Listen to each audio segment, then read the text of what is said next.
Imagine for a second that you're sitting in your car right now. You turn the key, you tap the pedal with just your big toe, and suddenly you're gliding at 40, 60, maybe 70 miles an hour. You aren't breaking a sweat, your heart rate is steady, and you're probably complaining that the person in front of you is moving too slow. But here's the reality check. 100,000 years ago, that exact same trip would have taken you 2 full days of brutal, soul-crushing walking. No paved roads, no Nikes, just your bare skin against thorns and rocks in a territory where literally everything wanted to eat you. For about 99% of human history, getting from point A to point B meant risking your life, and you had absolutely nothing to carry you there except the 2 feet you were born with. Today, we fly across oceans in a few hours and get annoyed if the in-flight Wi-Fi is buffering. We've made movement so easy that it's become invisible. But for 300,000 years, every single journey a human ever took happened at exactly 3 miles per hour. That one limitation, that speed cap, is actually what designed our bodies, our brains, and our entire civilization. So let's go back to the very beginning. Let's talk about the machine that started it all, your feet. Now, if you look at a cheetah, it's a blur of 70 miles per hour. A horse can keep up 30 for miles. You're lucky if you hit 15 for 10 seconds before you're gasping for air like a fish out of water. But here's the secret. Speed was never our superpower. Endurance was. You can walk 20 miles today, sleep, and do it again tomorrow, and the day after that, for weeks on end. No other animal on this planet can do that. Your feet have these incredible arches that act like biological springs, and your Achilles tendon, that thick cord at the back of your heel, stores and releases energy with every single step, so your muscles don't have to do all the heavy lifting. We even have a special ligament in the back of our necks just to keep our heads from wobbling while we run. But the real game changer? Our skin. While every other large mammal on the African savanna is overheating and forced to stop, you have about 2 million sweat glands keeping you cool on the move. Evolution didn't build you to be fast, it built you to never, ever stop. In 1978, a legend named Mary Leakey found a trail of footprints in Laetoli, Tanzania, frozen in volcanic ash from 3.6 million years ago. It was 2 individuals walking side by side, upright. Those prints look almost identical to yours. For millions of years, that was the only transportation technology we had. And believe it or not, it was enough to conquer the world. Around 70,000 years ago, we started the ultimate road trip. We walked out of Africa. This wasn't some organized march with a map. It was a slow, generational crawl. Small groups pushed a few miles further into the unknown every decade. They crossed the Middle East, spread into the freezing forests of Europe, and trekked across the massive plains of Asia. They even walked across a land bridge into Alaska and kept going until they hit the tip of South America. That's a 15,000-mile hike without even knowing if there was a destination. But here's what's really cool. They weren't just wandering aimlessly. Archaeologists have found obsidian tools hundreds of miles away from the volcanoes they came from. They've found seashells in the middle of deserts and amber traded across entire mountain ranges. These people were walking massive distances on purpose to trade, to connect, and to share information. This wasn't just survival. It was the world's first social network, and it was powered entirely by human calves and grit. But then we hit a wall, or rather, we hit the water. For most of history, a river or a stretch of ocean was a dead end. You either found a spot shallow enough to wade through, or you turned around. But then, humans did something no other land animal has ever mastered. We decided to cross the water on purpose.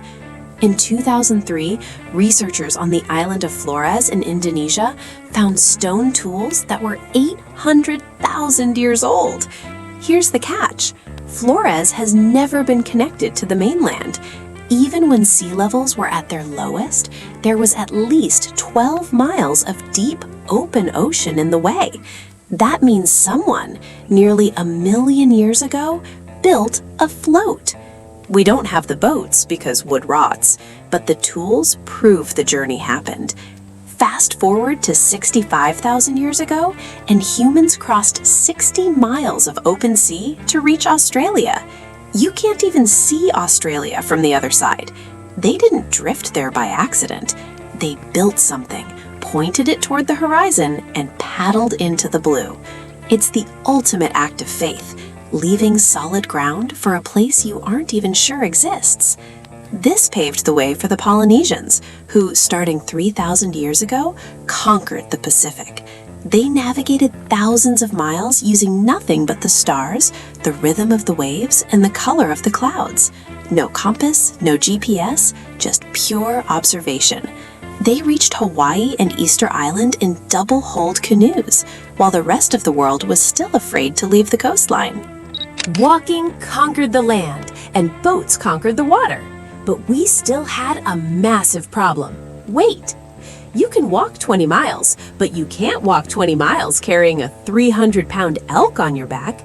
For most of our history, the limit on progress wasn't how far you could go, but how much you could carry.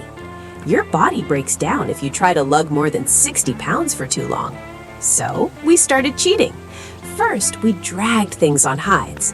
Then we invented the travois, 2 poles tied in a V shape that spread the weight out. But the real breakthrough wasn't a tool, it was a friendship. About 15,000 years ago, we teamed up with dogs. In the Arctic, a team of 6 dogs could move an entire family's camp across the ice. But we needed more power. About 5,500 years ago, on the windy steppes of Kazakhstan, a group called the Botai figured out the horse. We know this because we found wear marks on horse teeth from bits and traces of mare's milk in their pottery. The horse changed the world overnight. Suddenly, the fastest a human could travel jumped from 4 miles per hour to 30. The world effectively got 8 times smaller in a single generation. Messages moved faster, trade exploded, and unfortunately, warfare became much more terrifying. If you had horses, you owned the horizon. Now, here's a weird fact that most people get wrong. We crossed every ocean on Earth before we ever invented the wheel. Seriously, the oldest wheel we've ever found is only about 5,200 years old, found in a marsh in Slovenia. Boats are tens of thousands of years older, and the wheel didn't even start as a way to move. It was a potter's tool for shaping clay. It took a stroke of genius for someone to flip that disc on its side and realize it could carry a load. The first nails were heavy, solid wood chunks that got stuck in every mud puddle. Honestly, a horse without a cart was faster than a horse with one, until the spoked wheel showed up around 2000 BC. That made vehicles light, fast, and strong. Then came the roads. The first paved streets appeared in the city of around 4000 BC. Once you combined the wheel, the horse, and the road, you had a system. This trio is what built the Roman Empire, the Silk Road, and every civilization you've ever read about in a history book. It was the final piece of the puzzle that allowed us to stop being travelers and start being citizens of a global world. So, when you look at the big picture, it's a miracle of persistence. For 300,000 years, we used our legs to claim the entire planet. When we hit the shore, we learned to float. When the load got too heavy, we partnered with animals. When we needed more speed, we engineered the wheel. Every single highway you drive on, every airport you walk through, and every train track that cuts through a mountain exists because 300,000 years ago, one of your ancestors looked at a distant hill and decided to start walking. They didn't have a map. They didn't have a plan. They just had the curiosity to see what was on the other side. Today, we sit in our climate-controlled cars and get annoyed by a 5-minute traffic jam. We've solved the problem of distance so well that we've forgotten it was ever a struggle. But that drive to move, to explore, and to push past the horizon, that's not just about getting to work. That's the most human thing there is. We weren't built to stay still. We were built to go.